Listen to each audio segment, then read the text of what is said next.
Boa noite, pessoal. Estão me ouvindo bem? O som está ok? Estão me vendo bem? Ok. Sim, ok? Que bom, que bom, que bom que estão me ouvindo bem. Eu estou muito feliz pela participação de vocês. Foram muitos inscritos e de várias cidades.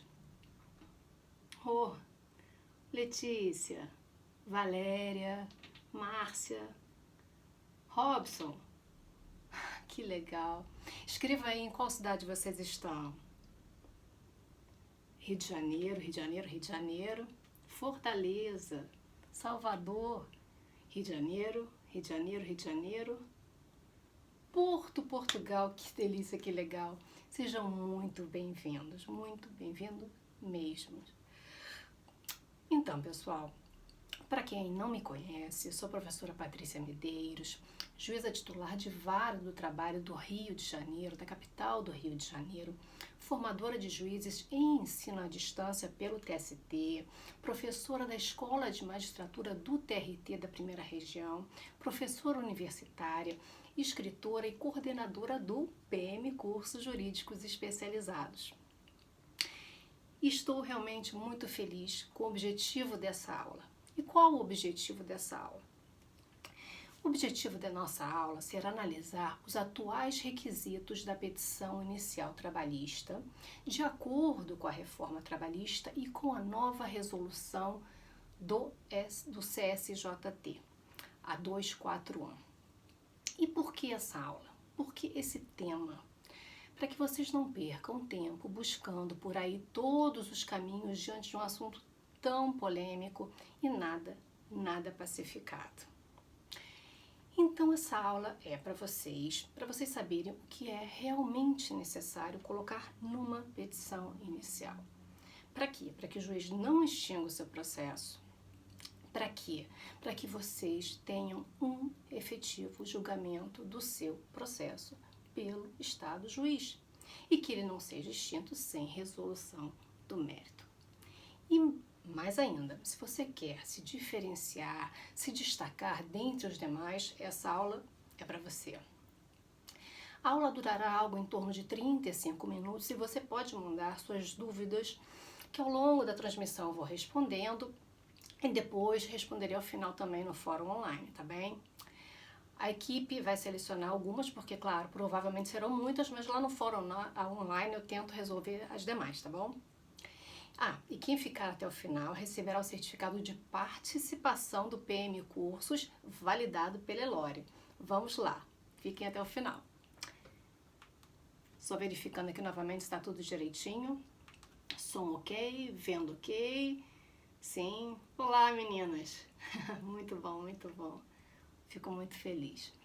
Então, nesse nosso webinar Requisitos da Petição Inicial Trabalhista de acordo com a Reforma Trabalhista e a nova Resolução 241 do CSJT, nós vamos falar sobre o requisito valor, trazido pela Reforma Trabalhista, liquidez ou mera estimativa.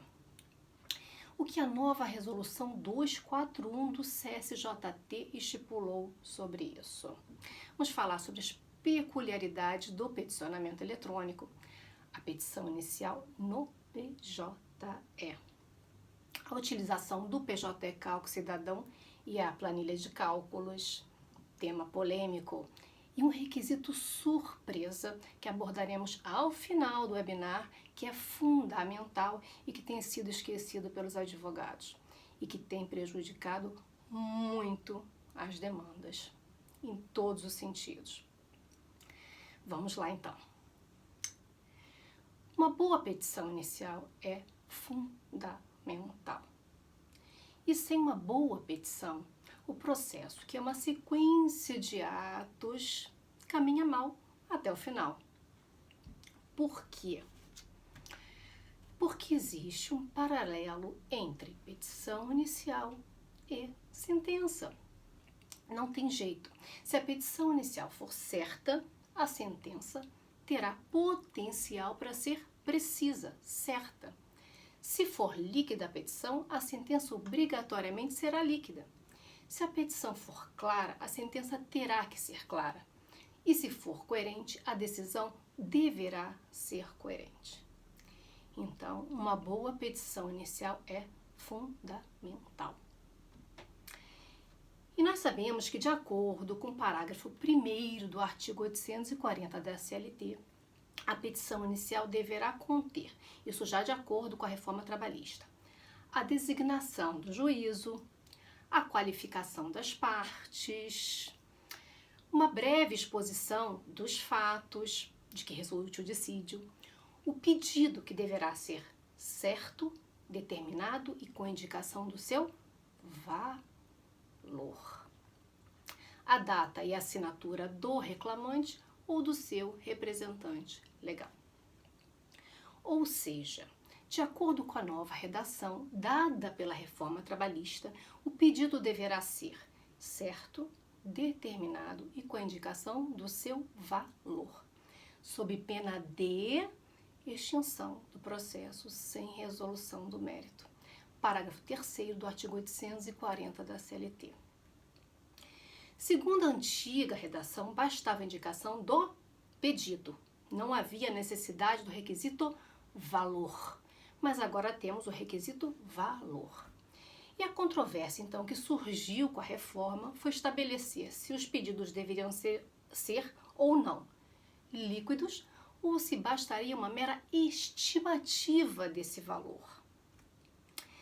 De acordo com a justificativa do projeto de lei que deu ensejo à lei da reforma trabalhista, essa exigência é regra essencial para garantir a boa-fé processual, pois assim permite que todos os envolvidos tenham pleno conhecimento do que está sendo proposto, do que está sendo pedido, além de contribuir para a celeridade processual com a prévia liquidação de pedidos já na fase de conhecimento, evitando que novas discussões em fase de execução. E foi essa visão do projeto de lei que prevaleceu para a maioria da doutrina. A necessidade, sim, de apresentar pedido líquido. Assim foi por Manuel Antônio Teixeira Filho, Edito Meirelles, André Araújo Molina, Wólia Bonfim, Francisco Antônio de Oliveira, etc, etc, etc.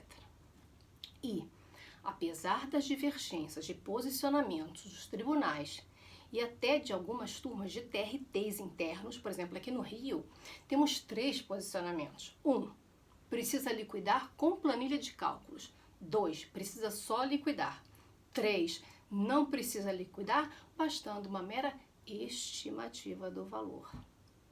Mas o CSJT, reconhecendo que o atual sistema processual trabalhista realmente antecipou para a petição inicial a liquidação dos cálculos, estabeleceu de forma taxativa, por meio da resolução 185 de 2017, atualizada agora em 2019 pela resolução 241, que a petição inicial deverá conter, sim, os requisitos do artigo 840, parágrafo 1º da CLT. Quais requisitos? Designação do juízo, qualificação das partes, uma breve exposição dos fatos de que resulte o dissídio, o pedido, que agora deverá ser certo, determinado e com indicação do seu valor, a data e a assinatura do reclamante ou do seu representante. Pois bem,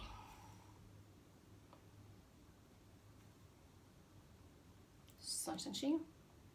Pois não? Vou ver.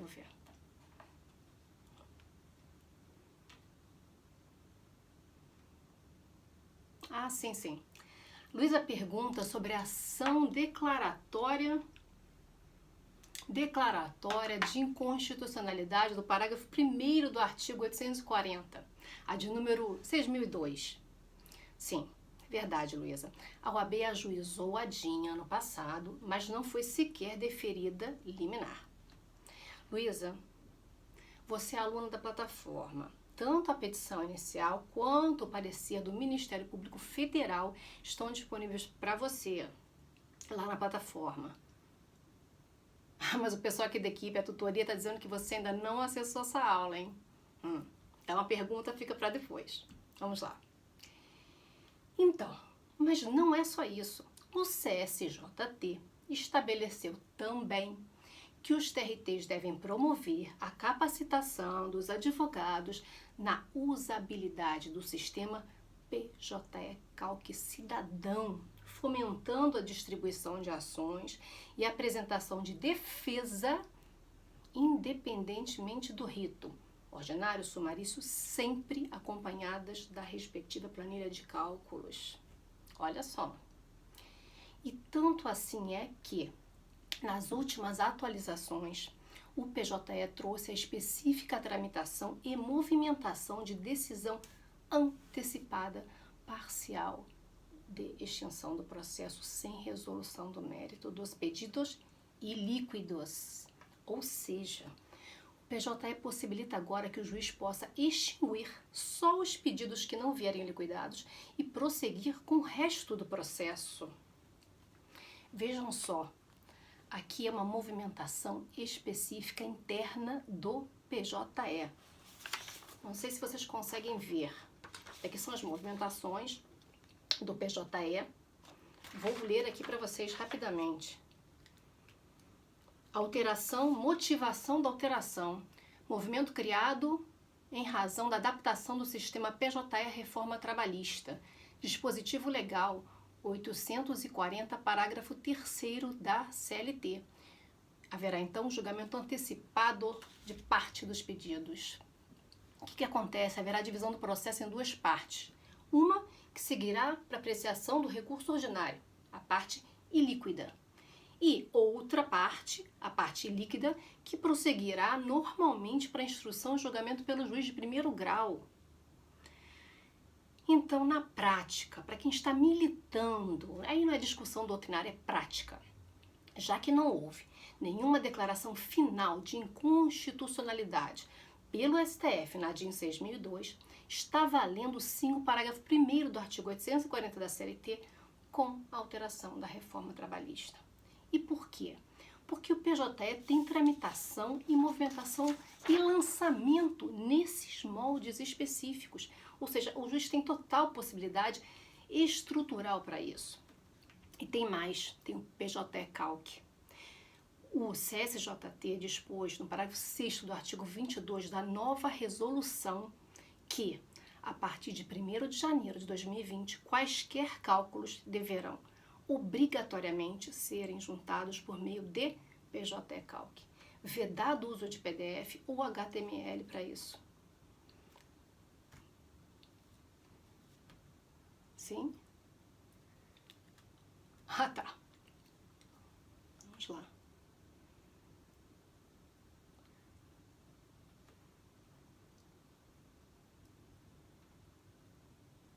Ah, sim. Renata, realmente, o Conselho Superior da OAB oficiou o CSJT impugnando essa resolução, mas o CSJT não modificou nada por hora, então ela está valendo totalmente. Enfim, então, na prática, se nada mudar, a tendência é não só a petição inicial ter que vir com os pedidos líquidos, como também com a planilha de PJE-CALC. Então, a questão ela foi num crescente estrutural de PJE, de sistema judiciário muito forte. Perdão. Ok.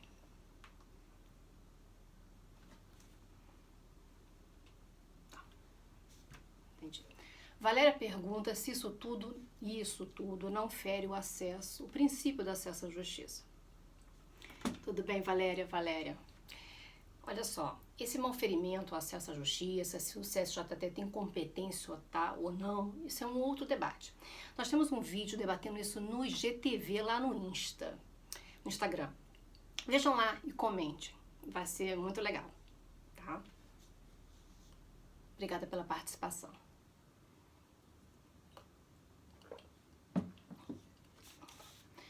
Ah, professora, então, mas e a IN41 do TST? Ela não cuidou disso? Não cuidou de valor dos pedidos? A Instrução Normativa 41 de 2018 do TST veio estabelecer diretrizes de direito processual intertemporal, conflito de aplicação da lei antiga com a lei nova e, em termos de petição inicial, disse que, para fim do que dispõe o artigo 840, parágrafo 1º e 2º da CLT, o valor da causa será estimado, observando-se o que couber, os artigos 291 a 293 do CPC. O que o TST fez?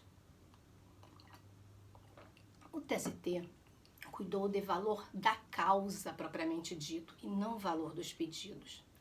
Não podemos confundir valor da causa com valor do pedido. Valor da causa é a expressão econômica do pedido. A toda a causa será atribuído o valor certo, ainda que não tenha conteúdo econômico imediatamente aferível. Então, não podemos confundir valor da causa com valor do pedido. Assim, por exemplo, mesmo em se tratando de pedido genérico, ou seja, ilíquido, tem que ser apontado o valor da causa, que, em regra, corresponderá ao proveito econômico a ser obtido. Exemplo, se houver pedido subsidiário numa acumulação de pedidos, o valor da causa será o valor do pedido principal.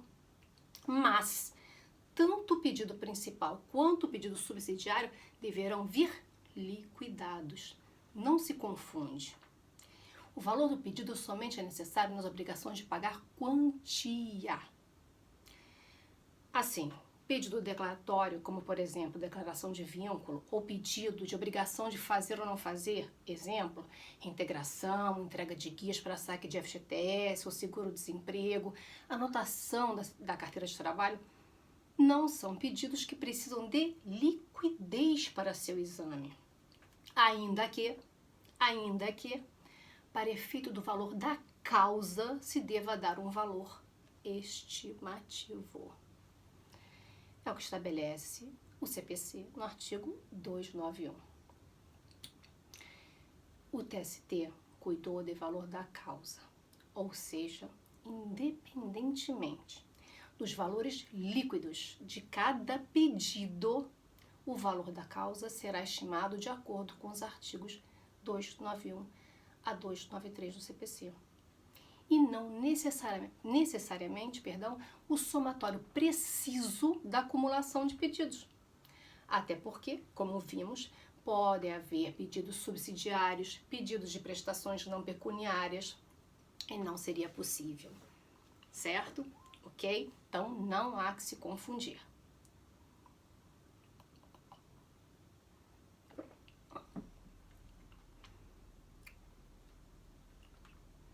Ok.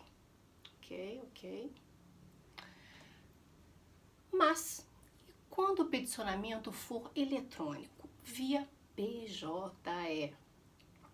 Há outros requisitos específicos regulamentados? Será? Sim.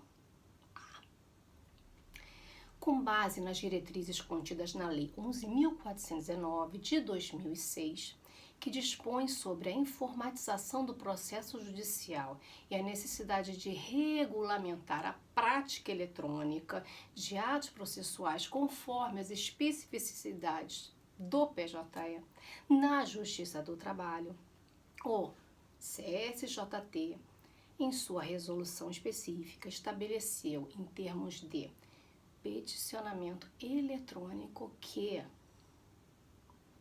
a petição inicial conterá, além dos requisitos do artigo 840, parágrafo 1º da CLT, todos esses que nós acabamos de ver, a indicação do CPF ou CNPJ das partes, sendo de responsabilidade exclusiva do autor cadastrar corretamente todos os assuntos abordados na petição inicial, bem como indicar a correta e precisa atividade econômica do réu, conforme disposições disponibilizadas pelo sistema.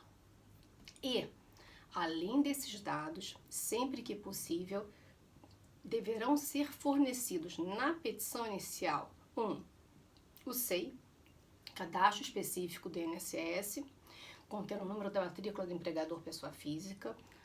2, o número da identificação do trabalhador, o NIT, perante o INSS.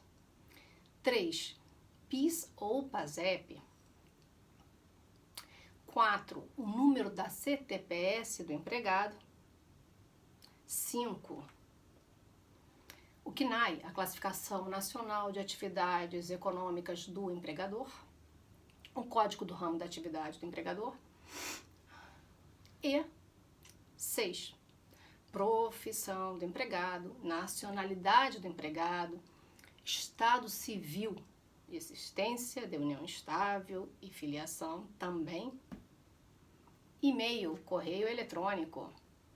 Todos esses requisitos devem constar da petição inicial. Sob pena de quê? Sob pena de exclusão. Exclusão no PJE. Sim. As petições e os documentos enviados sem observância às normas dessa nova resolução 241 poderão ser excluídos por expressa determinação do magistrado, tornando indisponíveis todos os documentos a ela anexados. Mas, por se tratar de petição inicial, demanda, direito de ação, só poderá o juiz excluir se, depois de conceder prazo de 15 dias para sanatória, artigo 321, parágrafo único do CPC, o autor não adequar a petição. Então, aí sim ele pode extinguir e excluir. Então, muito cuidado, porque agora haverá por parte do magistrado a possibilidade de excluir a petição e os documentos e não mais a mera retirada da visibilidade, que é o que acontecia antes da alteração pela resolução 241.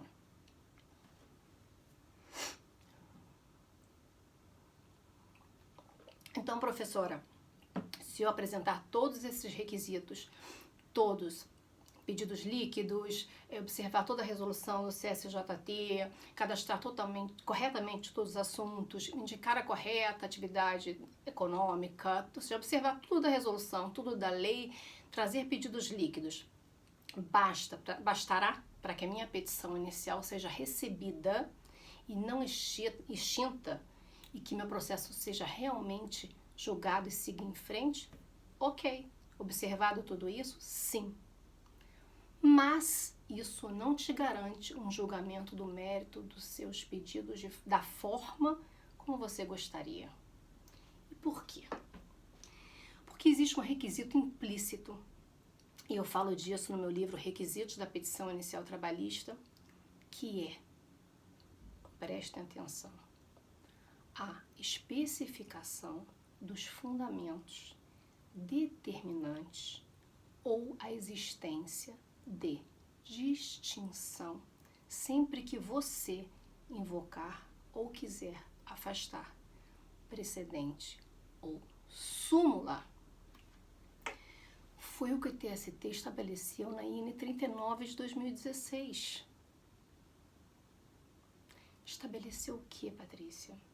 Estabeleceu que é ônus da parte identificar os fundamentos determinantes ou demonstrar a existência de distinção, no caso em julgamento, ou a superação do entendimento, sempre que invocar precedente ou enunciado de súmula.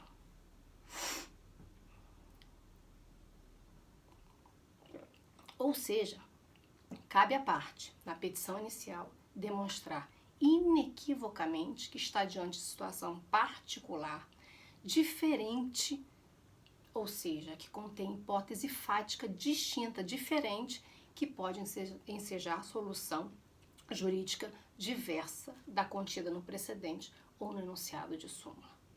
Ou demonstrar que o seu caso é totalmente análogo ao do precedente. Aí tudo bem. De qualquer maneira, terá que trazer essa fundamentação. Exemplo. Aqui no Rio de Janeiro temos a tese jurídica prevalecente 3, considerada pelo TST como precedente, que diz, vou ler para vocês.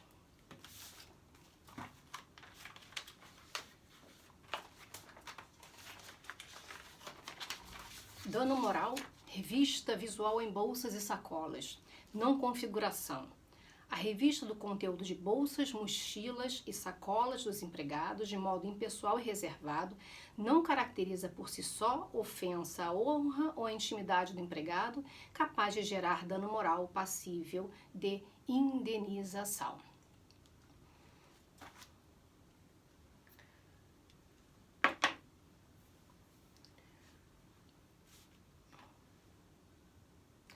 Para que o juiz não aplique essa tese prevalecente quando você pedir indenização por danos morais por revista íntima, você terá que esclarecer que o seu caso é diferente. Que, por exemplo, a revista não foi só visual, que o segurança remexeu na bolsa da empregada, ou ainda que não foi de modo reservado, mas sim na frente de todos os clientes, ou ainda que foi de uma forma pessoal, pois só fazia especificamente com aquela empregada. Compreendem? Ou seja, para que o juiz fundamente analiticamente a sua decisão em termos de precedentes judiciais ou enunciados de súmula, para o TST é necessário que você identifique os fundamentos determinantes para a aplicação daquele precedente ou súmula ou demonstre a existência de distinção do seu caso específico. Caso contrário, o juiz vai aplicar a súmula ou o precedente e ponto final. Vai dizer que você não diferenciou ou não especificou nada e ponto final. Sem necessidade de maiores fundamentações. E essa especificação, ela se faz tão necessária também diante do posicionamento do TST em sua instrução normativa 39 de 2016 em relação à possibilidade de julgamento liminar de improcedência na seara trabalhista. Vou ler para vocês também. Artigo 7º da Instrução Normativa 39. Aplicam-se ao processo do trabalho as normas do artigo 332 do CPC, com as necessárias adaptações à legislação processual trabalhista, cumprindo ao juiz do trabalho julgar liminarmente improcedente o pedido que contrariar 1. Enunciado de súmula do Supremo Tribunal Federal ou do Tribunal Superior do Trabalho. 2. Acórdão proferido pelo Supremo Tribunal Federal ou pelo Tribunal Superior do Trabalho em julgamento de recursos repetitivos. 3. Entendimento firmado em incidente de resolução de demandas repetitivas ou de assunção de competência. 4.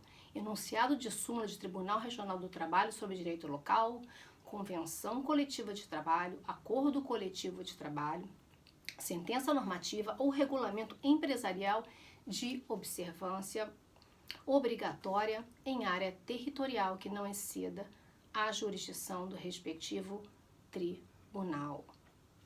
CLT, artigo 896-B, a contrário sensu.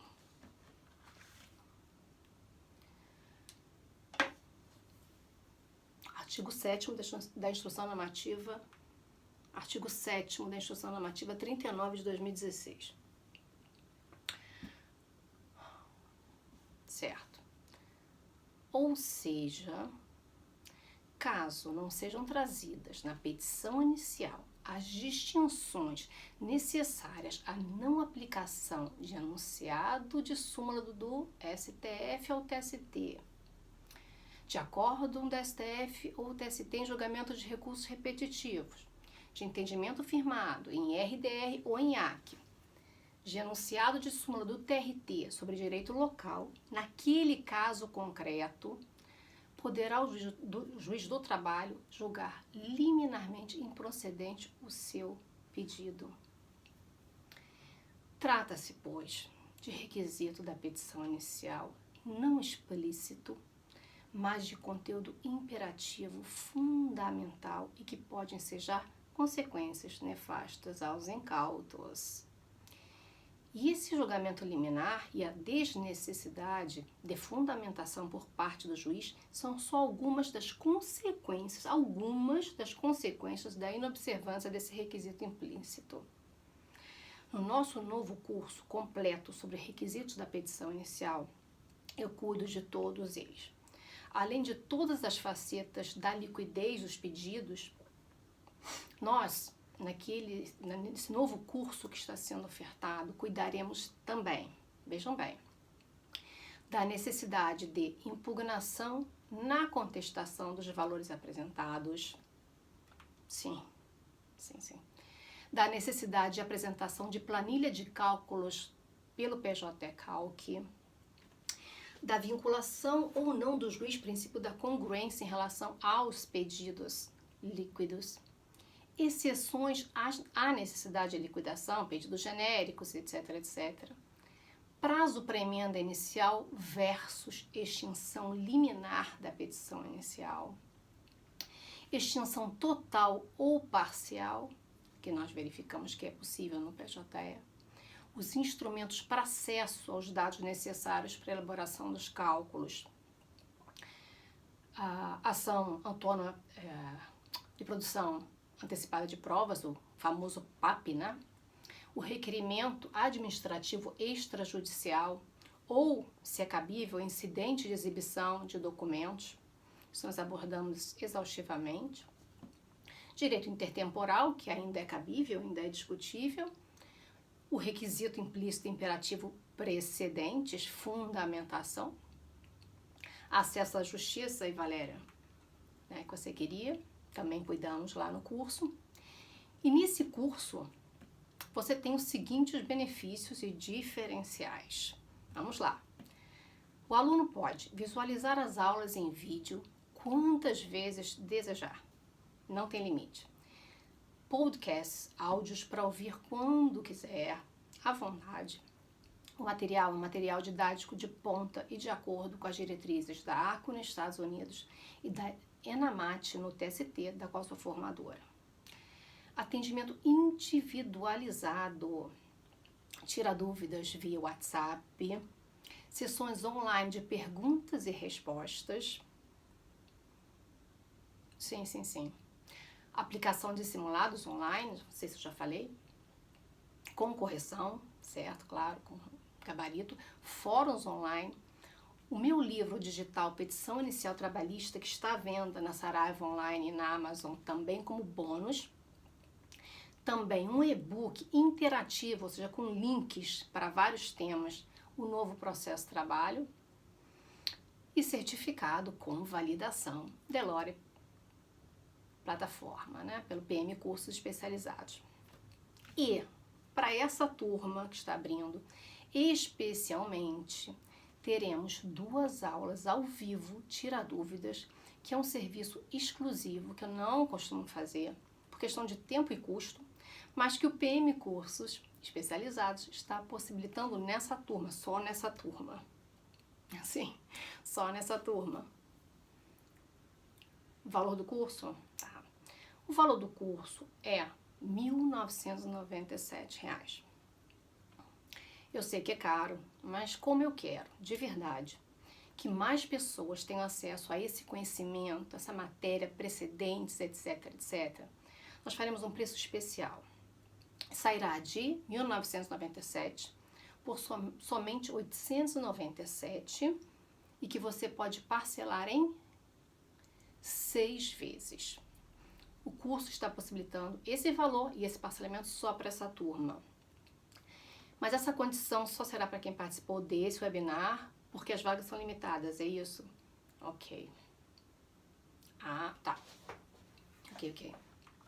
E essas 2 aulas, tira dúvidas, ao vivo comigo, só serão para os primeiros 10 inscritos. 10? 15? Não, 10. Para os 10 primeiros que se inscreverem agora, pois será um serviço exclusivo e, como eu disse, as vagas são limitadas dessa turma. 10, não podem ser 15? 10. Ok. Então vamos lá, vamos continuar com as dúvidas. O pessoal está aqui enviando, né? Fico muito feliz com a participação. Vamos voltar aqui para as dúvidas do pessoal em relação ao conteúdo.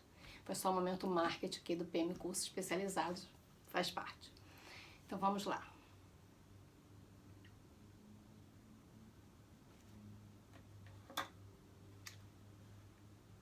Certo. A Maria Rita está perguntando quais decisões são consideradas precedentes na área trabalhista. É isso? Então, Maria, ótima pergunta. Para o TST, são considerados precedentes de acordo com a N 39 de 2016. Vou ler para você. Sim, tem o tempo inteiro aqui à mão. Ver se eu consigo achar. Aqui. Acórdão proferido pelo Supremo Tribunal Federal ou pelo Tribunal Superior do Trabalho em julgamentos de recursos repetitivos. Entendimento firmado em incidente de resolução de demandas repetitivas ou de assunção de competência. Decisão do Supremo Tribunal Federal em controle concentrado de constitucionalidade. Tese jurídica prevalecente em TRT e não conflitante com súmula ou orientação jurisprudencial do TST. Decisão do plenário do órgão especial ou de sessão especializada competente para uniformizar a jurisprudência do tribunal a que o juiz estiver vinculado ou do TST. Mas, vamos lá, tudo bem, isso está na instrução, mas é importante que você saiba que eles são considerados precedentes para fins de arguição pela parte, né? Pela necessidade da fundamentação. Mas existe muita discussão doutrinária em relação à força vinculante desses precedentes como um todo, né? Isso nós analisamos com profundidade numa aula específica desse nosso novo curso, tá? Isso é muito importante. Então, são esses todos, são vários, né? Mas esse elenco do TST é especificamente em relação à necessidade de fundamentação por parte do juiz, tá? Certo. Ok.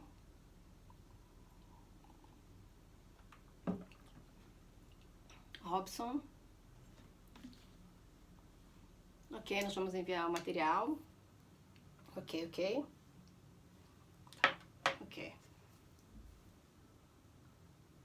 Legal. Pessoal, já está começando aqui um movimento de inscrições. E a equipe está a postos para ajudar vocês no que vocês precisarem. E eu tenho que finalizar aqui na plataforma. Eu ficaria ainda um pouco mais, não visualmente, mas no fórum online com vocês, enquanto a equipe fica nessa dinâmica aí de inscrições. E eu agradeço muito a presença de vocês, a participação de vocês, o carinho de vocês. É um prazer enorme sempre estar com vocês. Eu fico muito feliz em poder compartilhar esses conhecimentos. Não esqueça do certificado de participação, que eu acho bem interessante ter aqui do PM Cursos Especializados. Continuem seguindo a gente nas redes sociais, também é um carinho enorme, é muito satisfatório. Obrigada novamente pelo carinho. Um grande beijo, um grande abraço e continuem com a gente.